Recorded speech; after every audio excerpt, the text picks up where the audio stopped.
Jeremiah 49 അധ്യായം 1 മുതൽ 39 വരെയുള്ള വാക്യങ്ങൾ. അമ്മോന്യരെക്കുറിച്ച് കർത്താവ് അരുളി ചെയ്യുന്നു. ഇസ്രായേലിന് പുത്രന്മാരില്ലേ, അവൻ അവകാശികളില്ലേ? പിന്നെ എന്തുകൊണ്ടാണ് മിൽക്കോം ഗാദിന്റെ ദേശം പിടിച്ചടക്കുകയും അവൻ്റെ ആരാധകർ അതിൻ്റെ നഗരങ്ങളിൽ വാസമുറപ്പിക്കുകയും ചെയ്തത്? അമ്മോന്യരുടെ റാബായ്ക്കെതിരെ ഞാൻ പോർവിളി ഉയർത്തുന്ന ദിവസം വരുന്നു. റാബ നാശകുമ്പാരമാകും, അതിൻ്റെ ഗ്രാമങ്ങൾ അഗ്നിക്കിരയാക്കും.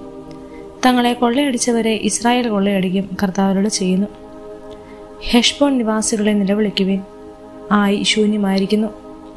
റാബായുടെ പുത്രിമാരെ ഉച്ചത്തിൽ കരയുവിൻ, ചാക്കുടുത്ത് വിലപിച്ചുകൊണ്ട് അലയുവിൻ. തൻ്റെ പുരോഹിതന്മാരോടും പ്രഭുക്കന്മാരോടും ഒപ്പം മിൽക്കോം വിഭ്രവാസിയാകും. തൻ്റെ ധനത്തിൽ വിശ്വാസം അർപ്പിച്ച് ആരെനിക്കെതിരെ വരുമെന്ന് ജൽപ്പിച്ച അവിശ്വസ്തയായ പുത്രി, നിന്റെ താഴ്വരകളെക്കുറിച്ച് നീ തന്നെത്താൻ പുകഴ്ത്തുന്ന എന്തിന്? സൈന്യങ്ങളുടെ ദൈവമായ കർത്താവോട് ചെയ്യുന്നു. 4 ഭാഗത്തു നിന്നും ഭീതി നിന്നെ പിടികൂടും. നിങ്ങൾ ഓരോരുത്തരും സ്വജീവനെ പ്രതി ഓടും. ചിതറിപ്പോയവരെ ഒരുമിച്ച് കൂട്ടാൻ ആരും ഉണ്ടാവുകയില്ല. എന്നാൽ പിന്നീട് അമ്മോന്യരുടെ ഐശ്വര്യം ഞാൻ പുനഃസ്ഥാപിക്കും. കർത്താവോട് ചെയ്യുന്നു. ഏദോമിനെക്കുറിച്ച് സൈന്യങ്ങളുടെ കർത്താവോട് ചെയ്യുന്നു. തേമാനിൽ ജ്ഞാനം അവശേഷിച്ചിട്ടില്ലേ?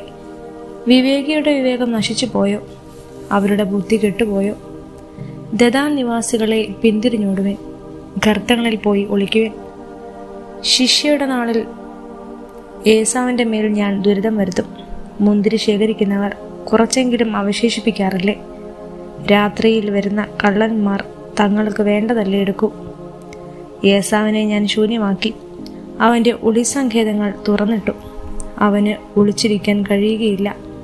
അവൻ്റെ മക്കളും സഹോദരരും അയൽക്കാരും നശിച്ചു. അവൻ ഇല്ലാതായി. നിന്റെ അനാഥരായ മക്കളെ എന്നെ ഏൽപ്പിക്കുക, ഞാൻ അവരെ സംരക്ഷിക്കും. നിന്റെ വിധവകൾ എന്നെ ആശ്രയിക്കട്ടെ. കർത്താവ് അരുളി ചെയ്യുന്നു. അർഹിക്കാത്തവനെ പോലും പാനപാത്രത്തിൽ നിന്ന് കുടിപ്പിക്കുമെങ്കിൽ നിന്നെ വെറുതെ വിടുമോ? നീ ശിക്ഷിക്കപ്പെടാതിരിക്കുകയില്ല. നീ അത് കുടിച്ചേ തീരൂ. ഞാൻ ശബ്ദം ചെയ്യുന്നു. ബൊസ്ര ഭീകരവും അപഹസ്യവും ശൂന്യവും ശാപഗ്രസ്തവുമാകും. അവളുടെ നഗരങ്ങൾ എന്നേക്കും ശൂന്യമായി കിടക്കും. കർത്താവിൽ നിന്ന് എനിക്കൊരു വാർത്ത ലഭിച്ചു. ജനതകളുടെ ഇടയിലേക്ക് ഒരു ദൂതൻ അയക്കപ്പെട്ടിരിക്കുന്നു. ഏദോമിനെതിരെ ഒരുമിച്ച് കൂടുവേൻ, യുദ്ധസന്നദ്ധരാകുവേൻ. ഞാൻ നിന്നെ ജനതകളുടെ ഇടയിൽ ചെറുതാക്കും, മനുഷ്യരുടെ ഇടയിൽ നിന്നാപാത്രവും. പാറക്കെട്ടുകളിൽ വസിക്കുകയും ഗിരിശൃംഗങ്ങളെ കീഴടക്കുകയും ചെയ്ത നീ അനിലുണർത്തിയ ഭീതിയും നിന്റെ ഗർവം നിന്നെ വഞ്ചിച്ചു. നീ കഴുകനെ പോലെ ഉയരത്തിൽ കൂടുവച്ചാലും നിന്നെ ഞാൻ താഴെ ഇറക്കും. കർത്താവ് അരുളി ചെയ്യുന്നു. ഏതോ ബീഭത്സമാകും. കടന്നു പോകുന്നവർ അതിനെ ഭയപ്പെടുകയും അതിനെ നേരിട്ട് അത്യാഹിതത്തിൽ വിസ്മയിക്കുകയും ചെയ്യും. സോദോമും ഗൊമോറയും സമീപ നഗരങ്ങളും നശിപ്പിക്കപ്പെട്ടപ്പോഴെന്ന പോലെ ഏതോമിലും ആരും വസിക്കുകയില്ല, ആരും അതിലെ സഞ്ചരിക്കുകയുമില്ല. ജോർദാൻ വനങ്ങളിൽ നിന്ന് ആട്ടിൻപറ്റങ്ങളുടെ നേരെ വരുന്ന സിംഹത്തെ പോലെ ഞാൻ അവരെ ഏദോമിൽ നിന്ന് ഓടിച്ചു കളയും. എനിക്കിഷ്ടപ്പെട്ടവനെ ഞാൻ അവളുടെ ഭരണാധികാരിയാക്കും. ആരുണ്ട് എനിക്ക് തുല്യൻ? എന്നോട് കണക്ക് ചോദിക്കാൻ ആർക്ക് കഴിയും? ഏതിടയൻ എൻ്റെ മുമ്പിൽ നിൽക്കും? ഏദോമിനും തേമാനും എതിരെയുള്ള കർത്താവിൻ്റെ നിശ്ചയങ്ങൾ കേട്ടുകൊള്ളുവിൻ. അജഗണത്തിലെ കുഞ്ഞാടുകൾക്ക് പോലും വലിച്ചിഴക്കപ്പെടും. അവയ്ക്കുള്ള ശിക്ഷ കണ്ട് ആലകൾ സംഖ്യമാവും. അവ വീഴുന്ന ശബ്ദം കേട്ട് ഭൂമി വിറയ്ക്കും. അവയുടെ നിലവിളി ചെങ്കടൽ വരെ എത്തും. ഒരുവൻ കഴുകനെ പോലെ ഉയർന്ന് അതിവേഗം പറക്കും. അത് ബ്രൊസായിക്കെതിരെ ചിറക് വിടർത്തും. അന്ന് ഏദോമിലെ വീരന്മാർ ഈറ്റുനോവെടുത്ത സ്ത്രീകളെ പോലെ വേദനിക്കും. ദമാസ്കസിനെ കുറിച്ച് ഹമാത്തും അർപ്പാദും പരിഭ്രാന്തരാകും. അവർക്ക് ദുഃഖവാർത്ത ലഭിച്ചിരിക്കുന്നു. അവർ ഭയന്ന് വിറയ്ക്കുന്നു.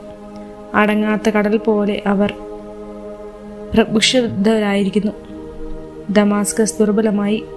അവൾ ഓടാൻ ശ്രമിച്ചു, എന്നാൽ സംഭ്രമം അവളെ തടഞ്ഞു നിർത്തി. പ്രസവവേദന അനുഭവിക്കുന്ന സ്ത്രീയെപ്പോലെ വേദനയും വിഷമവും അവളെ കീഴടക്കി. ആഹ്ലാദത്തിന്റെ നഗരം, പ്രശസ്തിയുടെ നഗരം ഇതാ ഉപേക്ഷിക്കപ്പെടുന്നു. സൈന്യങ്ങളുടെ കർത്താവ് അരുളി ചെയ്യുന്നു. അന്ന് അവളുടെ യുവാക്കൾ പൊതുസ്ഥലങ്ങളിൽ വീഴും, അവളുടെ യോദ്ധാക്കൾ നശിപ്പിക്കപ്പെടും. ദമാസ്കസിന്റെ കോട്ടകൾക്ക് ഞാൻ തീ കൊളുത്തും. അത് ബെൻഹിദാവിന്റെ ദുർഗങ്ങളെ വിഴുങ്ങും. കേദാറിനെയും ബാബിലോൺ രാജാവായ നബൂഖദ്നേസർ നശിപ്പിച്ച ഹാസോറിന്റെ രാജ്യങ്ങളെക്കുറിച്ച് കർത്താവ് അരുളി ചെയ്യുന്നു. എഴുന്നേറ്റ് കേദാറിനെതിരെ നീങ്ങുക, പൗരസ്ഥരായ അവരെ നശിപ്പിക്കുക. അവരുടെ കൂടാരങ്ങളും തിരശീലകളും ആടുമാടുകളും വസ്തുവകകളും കൊള്ളയടിക്കുക. അവരുടെ ഒട്ടകങ്ങളെ പിടിച്ചെടുക്കുക. അവരോട് വിളിച്ചു പറയുക, എങ്ങും ഭീകരത. ഹാസോർ നിവാസികളെ വിദൂരത്തേക്ക് പലായനം ചെയ്യുവിൻ, ഗർത്തങ്ങളിൽ ഒളിക്കുക. കർത്താവ് അരുളി ചെയ്യുന്നു, നിങ്ങളെ നശിപ്പിക്കാൻ ബാബിലോൺ രാജാവ് നബൂഖദ്നേസർ നിങ്ങൾക്കെതിരെ വരുന്നു. എഴുന്നേൽക്കുക, വാതിലുകളും ഓടാമ്പലുകളും ഇല്ലാതെ നിർവിശങ്കം സ്വതന്ത്രമായി ജീവിക്കുന്ന ജനതയ്ക്കെതിരെ നീങ്ങുക. അവരുടെ ഒട്ടകങ്ങളും ആടുമാടുകളെയും കൊള്ളയടിക്കുക. ചെന്നിമുണ്ടനം ചെയ്തവരെ ഞാൻ കാറ്റിൽ പറത്തും, നാനാവശത്തു നിന്നും അവർക്ക് ദുരിതം വരുത്തും. കർത്താവ് അരുളി ചെയ്യുന്നു, ഹാസോർ കുറുനരികളുടെ സങ്കേതവും ശാശ്വത ശൂന്യവുമായി തീരും. ആരും അവിടെ വസിക്കുകയില്ല, യാത്രക്കിടയിൽ തങ്ങുകയുമില്ല. യൂദാ രാജാവായ സെദെഖ്യായുടെ ഭരണത്തിന്റെ ആരംഭകാലത്ത് ഏലാമിനെ കുറിച്ച് ജെറമ്യായ്ക്ക് ലഭിച്ച കർത്താവിന്റെ അരുളപ്പാട്. സൈന്യങ്ങളുടെ കർത്താവ് അരുളി ചെയ്യുന്നു, ഏലാമിന്റെ വില്ല ഞാൻ ഒടിക്കും, അതാണ് അവരുടെ ശക്തി. ഞാൻ ഏലാമിന്റെ മേൽ ദിഗന്ധങ്ങളിൽ നിന്ന് കാറ്റുകളെ അയക്കും, അവർ നാലുപാടും ചിതറും. ഏലോമിൽ നിന്ന് ഓടിപ്പോകുന്നവർ അഭയം തേടാത്ത ഒരു രാജ്യം ഉണ്ടായിരിക്കുകയില്ല. വേട്ടയാടുന്ന ശത്രുക്കളുടെ മുമ്പിൽ സംഭീതരാകാൻ ഞാൻ അവർക്ക് ഇടവരുത്തും. എൻ്റെ ഉഗ്രകോപത്തിൽ ഞാൻ അവർക്ക് അനർത്ഥം വരുത്തും. അവരെ ഉന്മൂലനം ചെയ്യുന്നവരെ വാൾ അവരെ പിന്തുടരും. എൻ്റെ സിംഹാസനം ഏലാമിൽ ഞാൻ ഉറപ്പിക്കും, അവരുടെ രാജാവിനെയും പ്രഭുക്കന്മാരെയും ഞാൻ നശിപ്പിക്കും. കർത്താവ് അരുളി ചെയ്യുന്നു, എന്നാൽ അവസാന നാളുകളിൽ ഏലാമിൻ്റെ ഐശ്വര്യം ഞാൻ പുനഃസ്ഥാപിക്കും. കർത്താവ് അരുളി ചെയ്യുന്നു. ജെറമ്യ 50-ാം അധ്യായം 1 മുതൽ 46 വരെയുള്ള വാക്യങ്ങൾ. കൽദായുടെ ദേശമായ ബാബിലോണിനെ കുറിച്ച് ജെറമ്യ പ്രവാചകന് ലഭിച്ച കർത്താവിന്റെ അരുളപ്പാട്. ജനതകളുടെ ഇടയിൽ പ്രഖ്യാപിക്കുക, പതാക ഉയർത്തി ഘോഷിക്കുക, ഒന്നും ഒളിച്ചു വയ്ക്കാതെ വിളംബരം ചെയ്യുക. ബാബിലോൺ പിടിക്കപ്പെട്ടു, ബേൽ ലജ്ജിക്കുന്നു, മെറോദാക്ക് സംഭ്രമിക്കുന്നു. ബാബിലോണിന്റെ വിഗ്രഹങ്ങൾ അപമാനിതമായി, അവളുടെ ബിംബങ്ങൾ കിടിലം കൊള്ളുന്നു. വടക്ക് നിന്നൊരു ജനത അവൾക്കെതിരെ വന്നിരിക്കുന്നു.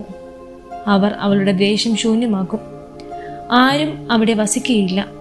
മനുഷ്യരും മൃഗങ്ങളും പലായനം ചെയ്യും. ആ ദിവസം വരുമ്പോൾ ഇസ്രായേലും യൂദയായും വിലപിച്ചുകൊണ്ട് തങ്ങളുടെ ദൈവമായ കർത്താവിനെ അന്വേഷിച്ച് ഒന്നിച്ചുകൂടും. അവർ സിയോനിലേക്ക് തിരിഞ്ഞ് അങ്ങോട്ടുള്ള വഴി ആരായും. അവർ പറയും, വരിക, അവിസ്മരണീയമായ ഒരു ശാശ്വത ഉടമ്പടി നമുക്ക് കർത്താവുമായി ചെയ്യാം. ഇടയന്മാർ വഴിതെറ്റിച്ച മലകളിൽ ചിതറി നഷ്ടപ്പെട്ട ആടുകളാണ് എൻ്റെ ജനം. അവ മലകളും കുന്നുകളും താണ്ടി തങ്ങളുടെ ആല മറന്നുപോയി. കണ്ടവർ അവയെ വിഴുങ്ങി. അവയുടെ ശത്രുക്കൾ പറഞ്ഞു, തങ്ങളുടെ പിതാക്കന്മാരുടെ യഥാർത്ഥമായ അഭയവും പ്രത്യാശയുമായ കർത്താവിനെതിരെ അവർ പാപം ചെയ്തു. അതിനാൽ ഞങ്ങൾക്ക് കുറ്റമില്ല. ബാബിലോണിൽ നിന്ന് ഓടിപ്പോകുവിൻ. ആട്ടിൻപറ്റത്തിന്റെ മുമ്പിൽ മുട്ടാടുകൾ എന്ന പോലെ കൽദായരുടെ ദേശത്ത് നിന്ന് പലായനം ചെയ്യുവിൻ.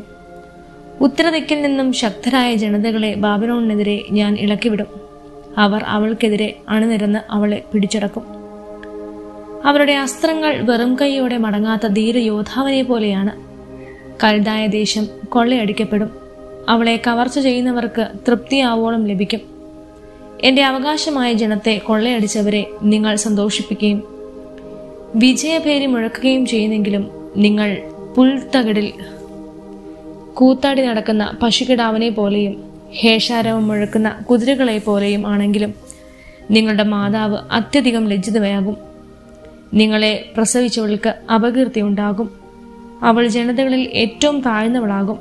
അവൾ ഉണങ്ങി വരണ്ട മരുഭൂമിയായി തീരും. കർത്താവിന്റെ ക്രോധം നിഭജിച്ചാൽ അവിടെ ആരും വസിക്കുകയില്ല. അത് തീർത്തും ശൂന്യമാകും. ബാബിലോണിലൂടെ കടന്നു പോകുന്നവർ ഭയപ്പെടും. അവൾക്കേറ്റ മുറിവുകൾ കണ്ട് പരിഹസിക്കും. വില്ല് ഉലയ്ക്കുന്ന നിങ്ങൾ ബാബിലോണിനെതിരെ അണിനിരക്കുവിൻ. അവസാനത്തെ അസ്ത്രവും അവളുടെ നേരെ എയ്യുവിൻ. അവൾ കർത്താവിനെതിരെ പാപം ചെയ്തിരിക്കുന്നു. അവൾക്ക് ചുറ്റും നിന്ന് അട്ടഹസിക്കുവിൻ. അവൾ കീഴടങ്ങി, അവളുടെ കോട്ടകൾ വീണു, മതിലുകൾ തകർന്നു. ഇത് കർത്താവിന്റെ പ്രതികാരമാണ്. അവളോട് പ്രതികാരം ചെയ്യുവിൻ. അവൾ ചെയ്തതുപോലെ അവളോടും ചെയ്യുവിൻ. വിതയ്ക്കുന്നവനെയും കൊയ്യുന്നവനെയും ബാബിലോണിൽ നിന്ന് വിച്ഛേദിക്കുവിൻ. മർദ്ദകന്റെ വാൾ നിമിത്തം ഓരോരുത്തരും സ്വജനങ്ങളിലേക്കും സ്വദേശത്തേക്കും തിരിയും. സിംഹങ്ങൾ വേട്ടയാടുന്ന ആടിനെ പോലെയാണ് ഇസ്രായേൽ. ആദ്യം അസിറിയ രാജാവ് അവനെ വിഴുങ്ങി. ഇപ്പോഴിതാ ബാബിലോൺ രാജാവായ നബൂഖദ്നേസർ അവന്റെ അസ്ഥികൾ കാർന്നു തിന്നു. അതിനാൽ ഇസ്രായേലിന്റെ ദൈവമായ സൈന്യങ്ങളുടെ കർത്താവ് അരുളി ചെയ്യുന്നു, അസീറിയ രാജാവിനെ ശിക്ഷിച്ചതുപോലെ ബാബിലോൺ രാജാവിനെയും അവന്റെ ദേശത്തെയും ഞാൻ ശിക്ഷിക്കുന്നു. ഞാൻ ഇസ്രായേലിനെ അവന്റെ മേച്ചൽ സ്ഥലത്തേക്ക് അയക്കും. അവൻ കാർമലിലും ബാശാനിലും മേയും. വേഗിലയാദിലെയും എഫ്രായിം മലകളിലെയും മേച്ചൽപ്പുറങ്ങളിൽ അവൻ തൃപ്തി കണ്ടെത്തും. അക്കാലത്ത് ഇസ്രായേലിൽ തിന്മയും യൂദയയിൽ പാപവും ഉണ്ടായിരിക്കുകയില്ല. ഞാൻ അവശേഷിപ്പിക്കുന്ന ജനത്തോട് ഞാൻ ക്ഷമിക്കും. കർത്താവ് അരുളി ചെയ്യുന്നു, മെറാഥായിം ദേശത്തിനെതിരെ ചെല്ലുവിൻ, പെക്കോ നിവാസികൾക്കെതിരെ നീങ്ങുവിൻ, അവരെ ആ സകലം നശിപ്പിക്കുവിൻ. ഞാൻ നിങ്ങളോട് കൽപ്പിച്ചതെല്ലാം ചെയ്യുവിൻ. കർത്താവ് അരുളി ചെയ്യുന്നു, യുദ്ധത്തിന്റെ ആരവവും മഹാസംഹാരവും ഭൂമി മുഴുവനെയും തകർത്ത ചുറ്റിക എങ്ങനെ തകർന്നു! ജനതകളുടെ ഇടയിൽ ബാബിലോൺ എത്ര ഭീഭത്സമായിരിക്കുന്നു! ബാബിലോണിനെ നിനക്ക് ഞാൻ കെണിവെച്ചു, നീ അതിൽ വീണു, നീ അതറിഞ്ഞില്ല. കർത്താവിനെതിരെ മത്സരിച്ചതിനാൽ നീ പിടിക്കപ്പെട്ടു. കർത്താവ് ആയുധപുര തുറന്ന് ക്രോധത്തിന്റെ ആയുധങ്ങൾ പുറത്തെടുത്തു. സൈന്യങ്ങളുടെ ദൈവമായ കർത്താവിന് കൽദായരുടെ നാട്ടിൽ ഒരു കർമ്മം അനുഷ്ഠിക്കാനുണ്ട്. നാല് ദിക്കിൽ നിന്നും അവൾക്കെതിരെ വന്ന് അവളുടെ അറപ്പുരകൾ തുറക്കുവിൻ. അവളെ നിശേഷം നശിപ്പിച്ച് ധാന്യകൂമ്പാരം പോലെ കൂട്ടുവിൻ, ഒന്നും അവശേഷിപ്പിക്കരുത്. അവളുടെ കാളകളെ കൊന്നൊടുക്കുവിൻ, അവ അറവുശാലകളിലേക്ക് പോകട്ടെ. അവർക്ക് ദുരിതം, അവരുടെ ദിനം വന്നു കഴിഞ്ഞു, ശിക്ഷയുടെ മുഹൂർത്തം. നമ്മുടെ ദൈവമായ കർത്താവിന്റെ പ്രതികാരം സിയോനിൽ വിളംബരം ചെയ്യാൻ അവർ ബാബിലോണിൽ നിന്നിതാ ഓടുന്നു. ബാബിലോണിനെതിരെ വില്ലാളികളെ വിളിച്ചുകൂട്ടി ചുറ്റും താവളമടിക്കുവിൻ. ആരും രക്ഷപ്പെടരുത്. അവളുടെ പ്രവൃത്തികൾക്കനുസൃതമായ പ്രതികാരം ചെയ്യുവിൻ. ഇസ്രായേലിന്റെ പരിശുദ്ധനായ കർത്താവിനെ അവൾ ധിക്കരിച്ചു. അവളുടെ യുവാക്കൾ തെരുവുകളിൽ വീഴും. അവളുടെ പോരാളികളെല്ലാം അന്ന് നശിക്കും. കർത്താവ് അരുളി ചെയ്യുന്നു, അഹങ്കാരി, ഞാൻ നിനക്കെതിരെയെന്ന് സൈന്യങ്ങളുടെ ദൈവമായ കർത്താവ് അരുളി ചെയ്യുന്നു. ഞാൻ നിന്നെ ശിക്ഷിക്കുന്ന ദിവസം ആസന്നമായി. അഹങ്കരിക്കുന്നവൻ കാൽ തട്ടി വീഴും. അവനെ എഴുന്നേൽപ്പിക്കാൻ ആരും ഉണ്ടാവുകയില്ല. അവന്റെ നഗരങ്ങൾക്ക് ഞാൻ തീ വയ്ക്കും, അത് ചുറ്റുമുള്ളവയെ വിഴുങ്ങും. സൈന്യങ്ങളുടെ കർത്താവ് അരുളി ചെയ്യുന്നു, ഇസ്രായേലും യൂദയായും മർദ്ദനമേറ്റു. പിടിച്ചുകൊണ്ടുപോയവർ അവരെ വിട്ടയക്കാൻ തടഞ്ഞുവെച്ച്. അവരുടെ വിമോചകൻ ശക്തനാണ്. സൈന്യങ്ങളുടെ കർത്താവ് എന്നാണ് അവിടുത്തെ നാമം. ഭൂമി സ്വസ്ഥതയും ബാബിലോണിന് അസ്വസ്ഥതയും വരുത്തുന്നതിന് അവൻ അവർക്ക് വേണ്ടി വാദിക്കും. കൽദായരുടെ മേൽ, ബാബിലോൺ നിവാസികളുടെ മേൽ, അവരുടെ രാജാക്കന്മാരുടെയും ജ്ഞാനികളുടെയും മേൽ ഇതാ ഒരു വാൾ. ശകുനക്കാരുടെ മേൽ വാൾ, അവർ വിഡ്ഢികളാകും. യോദ്ധാക്കളുടെ മേൽ വാൾ, അവർ നിർമൂലമാകും. അവരുടെ കുതിരകളെയും രഥങ്ങളെയും മേൽവാൾ, അവരുടെ ഇടയിൽ വിദേശ സൈന്യത്തിന്റെ മേൽവാൾ, അവർ അബലകളെ പോലെയാകും. അവളുടെ സമ്പത്തിന്റെ മേൽവാൾ, അവ കൊള്ളയടിക്കപ്പെടും. അവരുടെ ജലാശയങ്ങളുടെ മേൽ കൊടും വേനൽ, അവ വരണ്ടുപോകും. അത് വിഗ്രഹങ്ങളുടെ നാടാണ്. ബിംബങ്ങളെ ചൊല്ലി അവർ മർദ്ദിച്ചിരിക്കുന്നു. ബാബിലോണിൽ വന്യമൃഗങ്ങളും കുറുനരികളും ഒട്ടകപക്ഷികളും വിഹരിക്കും. അവിടെ ഒരിക്കലും വസിക്കുകയില്ല. ദൈവം തകർത്ത സോദോമിനെയും ഗൊമോറയെയും സമീപ നഗരങ്ങളെയും പോലെ അവിടെയും ആരും വസിക്കുകയില്ല. സഞ്ചാരികൾ തങ്ങുകയുമില്ല. കർത്താവ് അരുളി ചെയ്യുന്നു, ഇതാ വടക്ക് നിന്ന് ഒരു ജനത വരുന്നു, ശക്തമായ ഒരു ജനം. അനേകം രാജാക്കന്മാർ ദിഗന്ധങ്ങളിൽ നിന്ന് ഇളകി വരുന്നു. അവർ വില്ലും കുന്തവും ഏന്തിയിരിക്കുന്നു. അവർ കരുണയില്ലാത്ത ക്രൂരന്മാരാണ്. സമുദ്രത്തെ പോലെ അവർ ഗർജിക്കുന്നു.